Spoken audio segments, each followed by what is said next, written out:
18 août dernier, le ministre chinois des Affaires étrangères, Wang Yi, s'est rendu en Inde appelant les deux nations à devenir des partenaires et non plus des adversaires. Cette visite est la dernière d'une série d'initiatives notables en faveur de la réconciliation entre les deux géants asiatiques et prépare le terrain pour la visite historique du Premier ministre indien Narendra Modi en Chine cette semaine. La Chine et l'Inde sont rivales depuis des années, principalement en raison de différends territoriaux. En 2020, ces tensions ont dégénéré en violence, ayant coûté la vie à une vingtaine de personnes et entraîné une rupture totale des relations diplomatiques. Au cours des derniers mois, les deux parties ont travaillé ensemble pour résoudre leurs différends. Modi et le président chinois Xi Jinping ont tenu des pourparlers en Russie. La stabilité a été rétablie dans les zones frontalières contestées et certaines restrictions de voyage entre les deux pays ont été levées.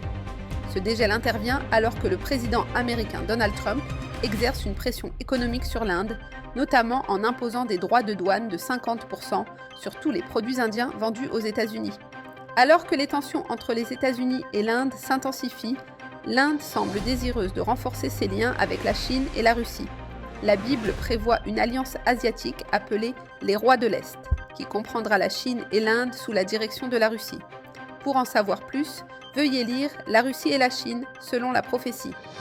Des jeunes Russes âgés de 8 à 17 ans ont participé à des exercices militaires dans la région de Rostov la semaine dernière. Les 83 enfants ont couru et rampé dans le sable et l'eau peu profonde, lancé des grenades et tiré des coups de feu factices. Certains portaient des uniformes de camouflage et tenaient de vraies armes. Le président russe Vladimir Poutine a insisté sur la nécessité de former la prochaine génération à la guerre.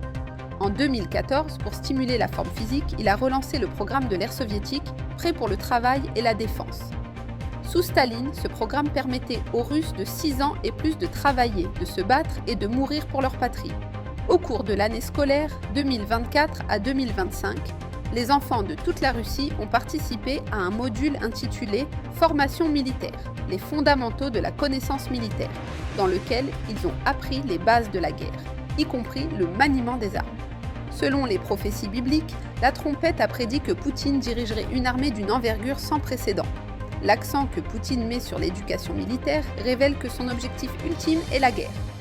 Pour plus d'informations, lisez notre brochure gratuite « Le Prince de Russie, prophétisé ».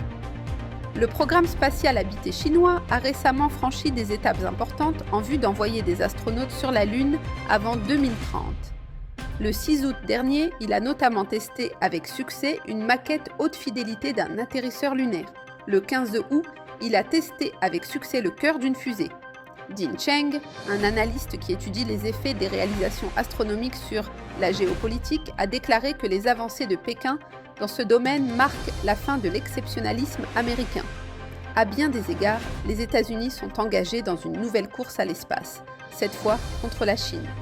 Les deux nations développent en effet des véhicules destinés à ramener l'humanité sur la Lune. Certains minimisent toutefois les avancées de la Chine, estimant que ces engins spatiaux sont bien plus rudimentaires que ceux des États-Unis. Mais la Chine est toujours en bonne voie pour atteindre la Lune avant les États-Unis. L'espace est désormais une frontière militaire essentielle. Remporter cette course à l'espace présente des avantages concrets, en plus d'une victoire sur le plan de la propagande. Pour en savoir plus sur les risques liés à la perte de l'avantage américain dans ce domaine crucial, veuillez consulter notre article « Espace, la dernière frontière militaire ». Pour en savoir plus sur l'actualité mondiale et son lien avec la prophétie biblique, rendez-vous sur latrompette.fr.